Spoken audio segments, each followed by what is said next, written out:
So, good afternoon from New York. My name is Stephanie Bonvissuto, and I am an adjunct assistant professor in the Department of Women and Gender Studies at Hunter College, New York. I also identify as a queer woman of transsexual experience. Now, my concentration includes feminist, trans, and queer theory, the sociology of sex, sexuality, and gender, and the sociology of space. My research focuses on gender and sexual identity construction, especially in relation to the public realm. So I come to you today to discuss new ways in which feminism can understand the current contentions around trans, non-binary, and gender non-conforming people in shared social spaces. Such a consideration speaks to larger projects I'm currently working on regarding the queer spatiality of all gender spaces. Before I begin, I would like to just take a moment to thank the conference organizers and all the presenters for your hard, dedicated work in creating this space where we can gather to discuss and exchange ideas, policies, and practices regarding gender and sexuality.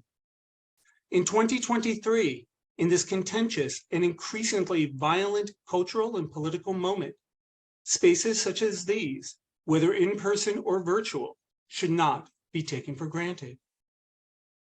I would also like to remark that as I always seek and encourage post-presentation Q&A and discussions, any arguments concerning the legitimacy of the populations mentioned in this talk will not be entertained by this presenter. So, according to the ACLU and other trans advocacy organizations, as of June 1st, traditionally the start of Pride Month here in the United States and Pride season in countries elsewhere in the world, anywhere between 400 and 550 anti-trans and anti-LGBTQ bills have been put forward across 49 states in this country. Of those, 82 have passed regarding shared social spaces. For example, public restrooms, dressing rooms, locker rooms, athletic fields of competition, libraries, and public areas where minors may be incidentally present. As such, social and socializing spaces have become sites of widespread gender and sexual panic. Whereas proponents argue that access to such spaces is needed to lead what Judith Butler calls livable lives as functioning members of their given societies, opponents, many who invoke radical feminism as the politic informing their response, contend that women and children, specifically young cisgender girls, would be unequivocally endangered by the presence of trans women. In light of these ongoing contentions, I want to focus on how feminism can understand the relations between gender and sexually marginalized populations and social and socializing spaces. Critical to this analysis is the capacity for social spaces to act as social structures, especially as one half of the mutually constituting dynamic Anthony Giddens has identified as the duality of structure. This duality here describes how social actors are not only define the spaces they occupy, but are defined by them as well. Social spaces not only offer us access to goods and services, many life-affirming and also many life-saving, but similarly provides us with the spatial opportunity to reaffirm or disrupt our own social identities.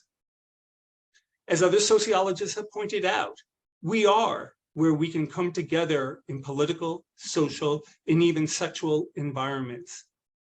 In other words, social spaces provide ways for us to publicly recognize ourselves and be recognized by others. Given this capacity, we should consider the ability to limit one's access to social spaces and subsequent limiting of one's gender and sexual expression as a form of power. Inasmuch as all social structures contain and disseminate potential power, all social spaces are therefore political. To inhabit one is to engage with the other. Here then I argue that as a radical feminist concern, the spatial provisioning for trans, non-binary, and gender non-conforming populations can benefit from a queer feminist analysis founded on anti-foundationalism. Over the course of the next few minutes, I will attempt to clarify this position by opening a conversation between feminist theorists such as Lynn Huffer, Judith Butler, and Bell Hooks, alongside sociologists Henry Lefebvre, Anthony Giddens, Pierre Bourdieu, and Henry Gans, all in service of better articulating how the generative fractures and fissures of social inflection points may provide queer openings to potentially liberating spaces.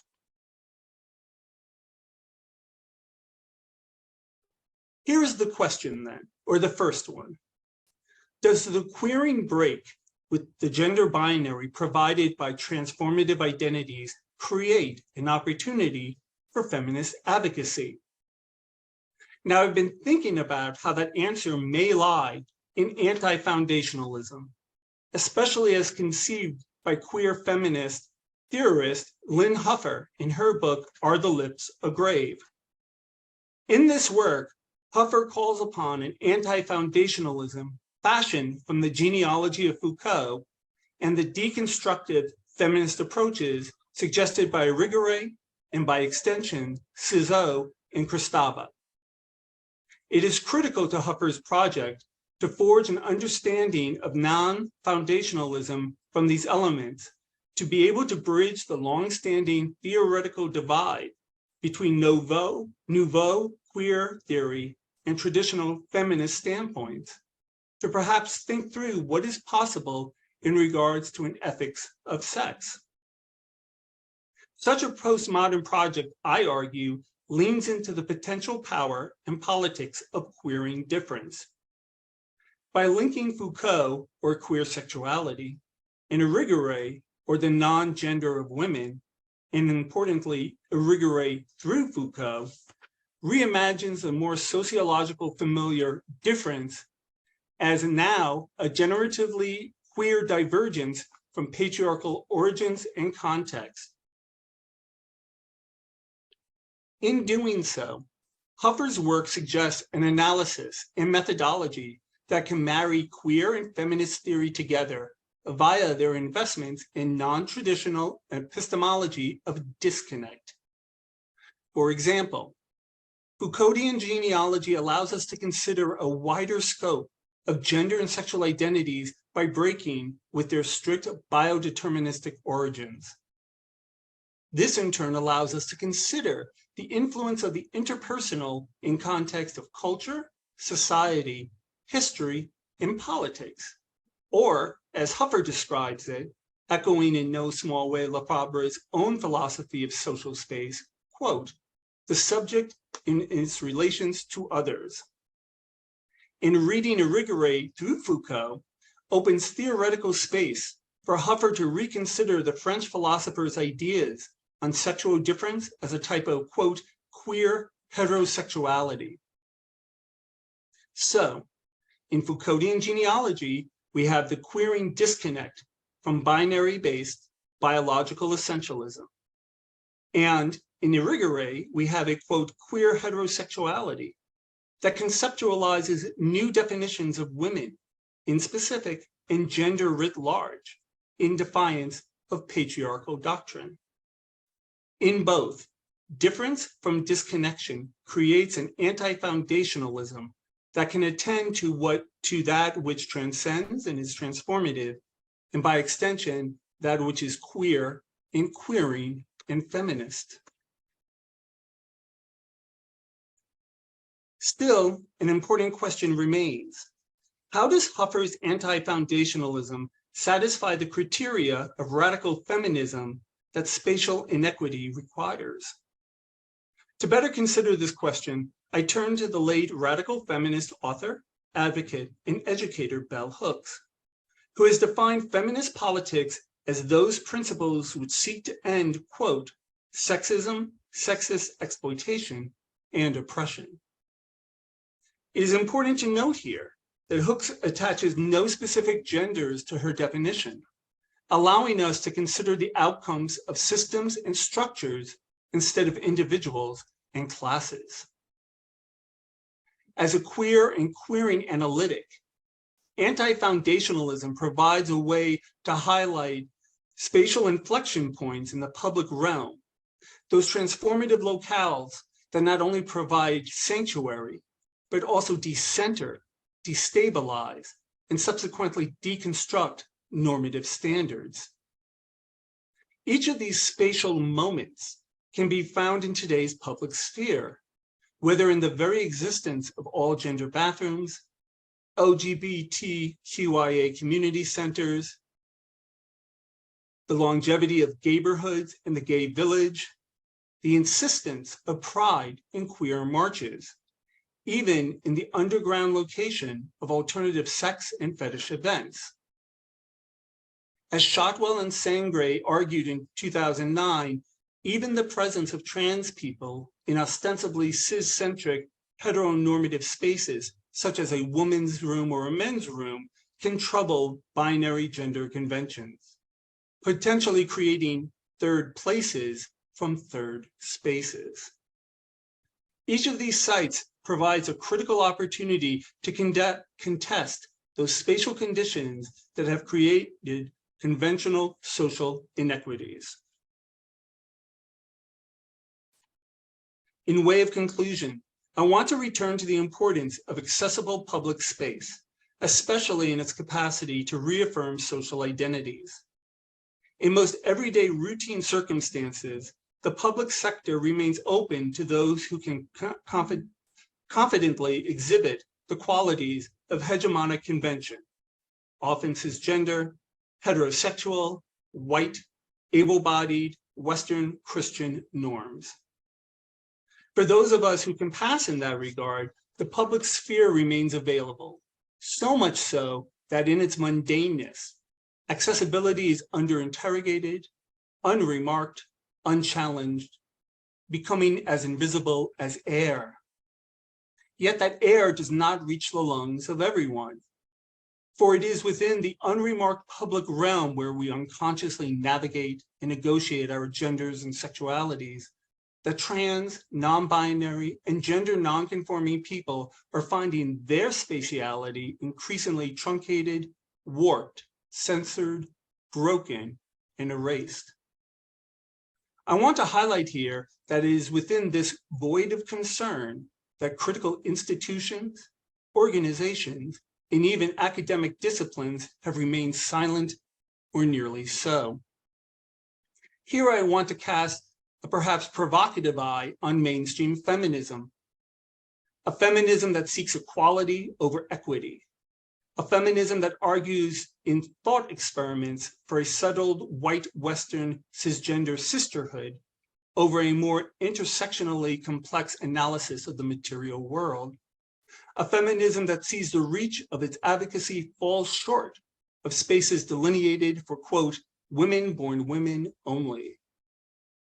A more radical feminist approach, I argue, could appreciate in the conjoining of the feminist and the queer, an anti-foundationalism that spotlights not only the social injustice of banning trans, non-binary, and gender non-conforming people, but understand how such spatial discriminations will harm people along racial, classist, and disability axes as well. As such, I want to end here by invoking Henry Lefebvre, in that if social space is truly social product, then how gender and sexually marginalized people are treated in the public realm reflects larger trends of oppressive policies and hostile, if not violent, on-the-ground practices. If, as I argue, social spaces provide the opportunity to reaffirm our social identities, then to gatekeep these places constitutes a discriminatory practice in preventing these communities from realizing their most authentic selves. Feminism cannot continue to hold both sides of this debate while claiming its goal of social justice. Exclusionary gender policing cannot exist in a public or politic or a social movement, or especially an academic discipline that claims to want to end oppression. Thank you.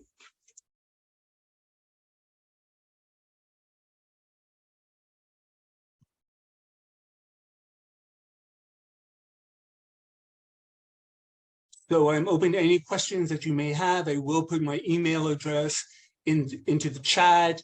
Always open to discussions. This, I always think, starts the conversation, but it's certainly not seen as the end of it.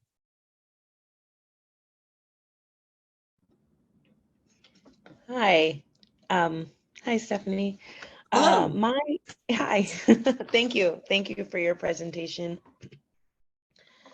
Something that I'm thinking about, I teach a race and social justice class, and a lot of my I have, and I also teach a bell hooks class, and so I get to have a lot of well, compared to my colleagues, I get to have a number of trans students. Something I am thinking a lot about right now in such a hostile time is how to preserve students. I want them to express themselves, and I want them to feel loved. I want them to feel, it's just such a hard time. And I see my students struggling so much. And I want, of course they need to be awake. Of course I need to be awake to what's happening. And there's the, and there's still people doing amazing things and thriving. And I think sometimes I struggle with the balance, creating a space that is both affirming and, yeah, anyway, I would appreciate any tips or your thoughts. Yeah, so I teach an intro to women and gender studies class at Hunter College, and I try to create an environment much along Bell Hooks's Teaching to Transgress. And so a couple of things that I try to do, and this is by no means perfect or by no means complete, but I tell them first and foremost, I'm not here to spoon feed you information. We are here to create feminist knowledge. So to kind of share in that power. I also tell them that in sharing dialogue, that I want them to keep the integrity of their thoughts, but they must be aware of the dignity of their fellow colleagues in the classroom. That is all, and I've called students out for that without apology.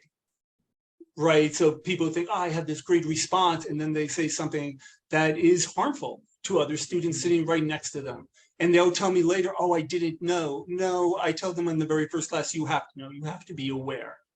And if you're not aware of that, then don't speak. You know, I mean, that balance has to be there. As for safety, I mean, I also give like 5 minutes at the beginning of every class. I tell them it is your turn to tell me what's on your mind. And at first, students at the beginning of the semester are like, I don't know if I want to speak. I don't even know what that means. But by the end of the semester, they're often sharing something they've heard in the news, something about all the anti-trans laws, something about a shooting on a school campus. And I tell them, yes, you can talk about that, but not only intellectual, but emotionally as well. Emotional responses, affect, definitely adds to the creation of feminist knowledge, and that's why we are here. So I give them that space. I do not police that at all unless something egregious is said. And I think that that helps them find a balance between the safety to speak versus, the violence of the outside world. So I don't know if that helps or if that answers your question in any sort of way. No, it does. It does. Thank you. Great. Thank you. Yeah. So again, I'll leave my email address in the chat. And again, thank you everyone for being here today.